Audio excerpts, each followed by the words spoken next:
Om Sai Ram. This is Sai Satcharitra Chapter 3. This chapter covers the following: Sai Baba's Sanction and Promise, Assignment of Work to Devotees, Baba's Stories as a Beacon Light, His Motherly Love, Rohilla's Story, and His Sweet and Nectar-like Words. Sai Baba's Sanction and Promise. As described in the previous chapter, Sai Baba gave his complete approval for the writing of the Satcharitra and said, "I fully agree with you regarding the writing of the Satcharitra. You do your duty. Don't be afraid in the least. Keep your mind steady and have faith in my words. If my Leelas are written, ignorance will vanish, and if they are attentively and devoutly listened to, the consciousness of worldly existence will abate, and strong waves of love and devotion will rise. And if one dives deep into my Leelas, he will get precious jewels of knowledge." Hearing this, the author was very pleased, and he at once became fearless and confident, and thought that his work was bound to be a success. Then turning to Shama, that is Madhavrao Deshpande, Sai Baba said, "If a man remembers my name with love, I shall fulfill all his wishes and increase his devotion. And if he sings earnestly my life and my deeds, him I shall beset on all sides. Those devotees who are attached to me, heart and soul, will naturally feel happy when they hear these stories. Believe me, if anybody sings my Leelas, I will give him infinite joy and everlasting contentment. It is my special characteristic to free any person who surrenders completely to me, worships me faithfully, remembers me, and meditates on me constantly. How can they who worship me, who think of my stories and my life, and who thus always remember me, be conscious of worldly objects and sensations? I shall save my devotees from the jaws of death. If my stories are listened to, all diseases will be gotten rid of. So hear my stories with respect and think about them, meditate on them, and assimilate them. This is the way to happiness and contentment.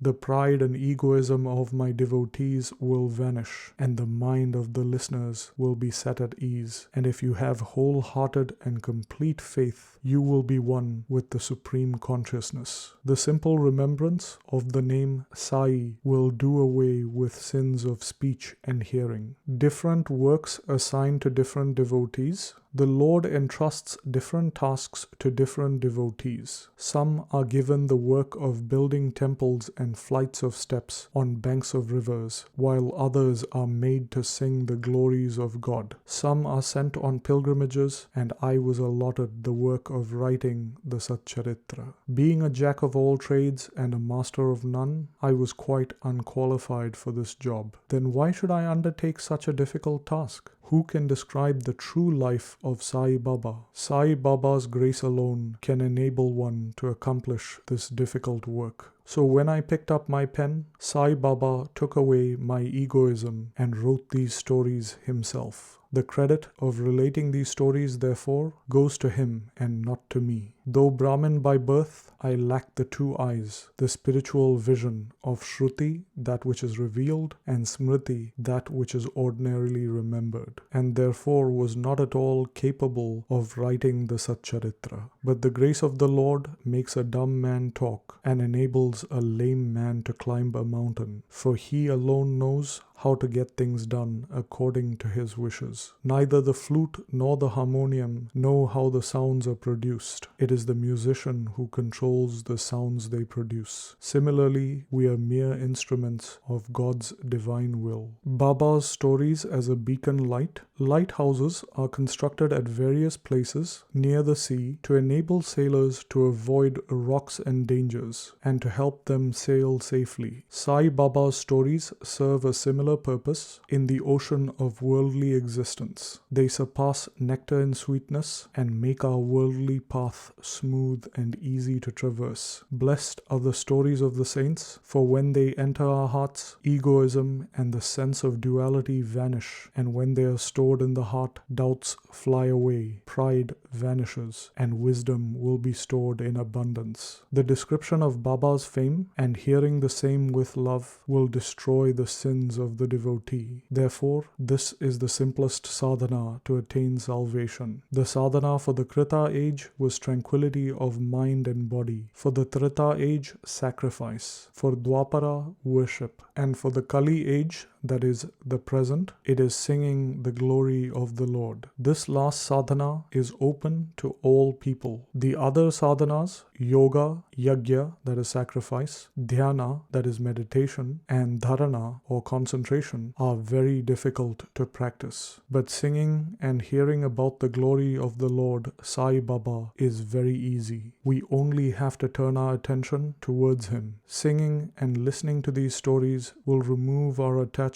to the senses and their objects, and will make devotees dispassionate, and will ultimately lead them to self-realization. With this end in view, Sai Baba made me write his stories, the Satcharitamrita. The devotees may now easily read and hear these stories of Sai Baba, and while doing so, meditate on his form. Thereby, they attain devotion to their Guru and God, Sai Baba, and also attain detachment and self-realization. In the preparation and writing of this work, it is Sai Baba's grace which accomplished everything, using me as a mere instrument. Sai Baba's motherly love. Everybody knows how much a cow loves her infant calf. Her udder is always full, and when the calf wants milk and approaches the udder, out comes the milk in an incessant flow. Similarly, a human mother knows the needs of her child and feeds it on time. When it comes to dressing the child, the mother takes particular care to see that this is well done. The child knows nothing about this, but the mother's joy knows no bounds when she sees her child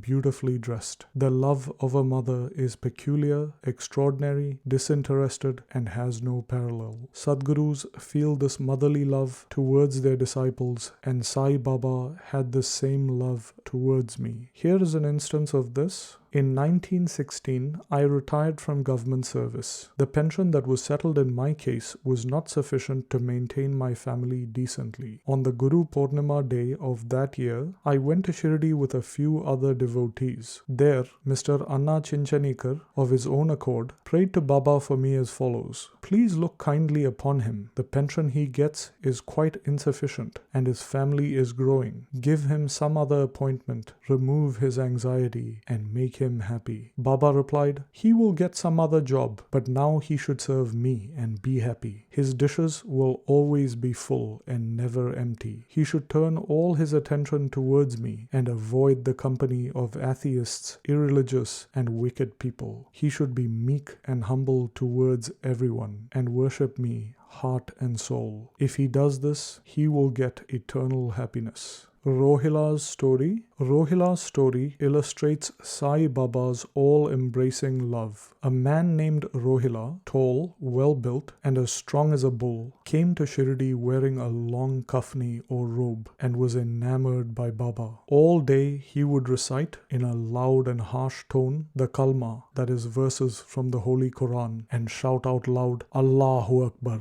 God is great." The residents of Shirdi, who worked in their fields during the day, were welcomed with the Rohilla's harsh cries and shouts when they returned home. Their sleep was severely disturbed, and they felt very inconvenienced. They suffered in silence for a few days, and when they could stand it no longer, they approached Baba and requested him to speak to the Rohilla and stop the nuisance. Baba did not attend to their complaint. On the contrary, Baba took the villagers to task and asked them to mind their own business. He said to them that the Rohilla had a very bad wife, a Zantipi, who tried to come in and trouble the Rohilla. But hearing the Rohilla's prayers, she did not dare to trouble him. In fact, the Rohilla had no wife, and by his wife, Baba meant bad thoughts. As Baba liked prayers and cries to God better than anything else, he took the side of Rohilla and asked the villagers to wait and suffer the nuisance which would abate in due course. Baba Baba's sweet and nectar-like words. One day at noon, after the Aarti, devotees were returning to their homes when Baba gave the following beautiful advice. Be wherever you like.